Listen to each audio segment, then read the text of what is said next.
ito mga inaanak, ano, panoorin nyo yung paano gumawa ng bigas dito, ano. Kuya, okay lang bibidyoan ko, kuya. Okay lang bibidyoan ko. Ano man? Yes, yan. Bibili tayo ng bigas dito, no. Napakita ko sa inyo yan.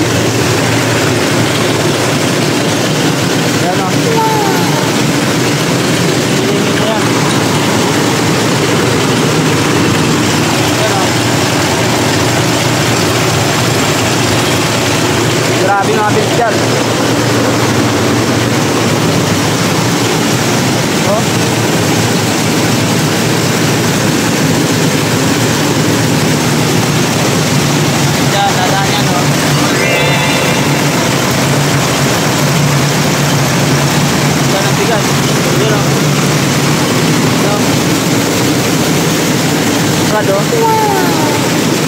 Tapos dito sa labas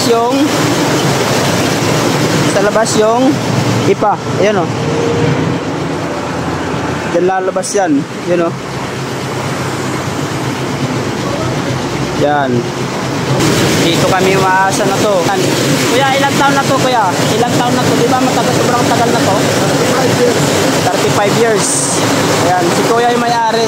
Kuya, anong pangalan nyo, kuya? Vicente. Ayan, si Sir Vicente, may-ari nito, dito sa San Miguel.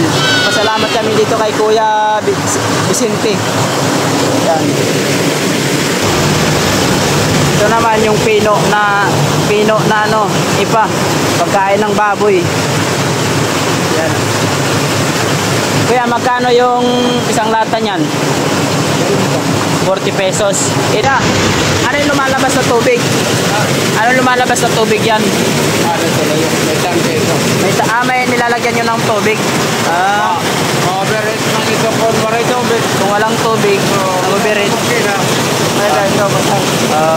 Pagkabang pwede. May langis din siya. May langis din. Oo. Anong ano yan? Diesel? Oo. Ang laki ng sako dito sa probinsya. Sa Maynila, ang liit. Ang liit lang, hanggang dito lang ito. Parang dalawang sako na to. Laki niyan. Diba? Diyan, dadangkalin natin, oh. Isa, 2, 3, 4,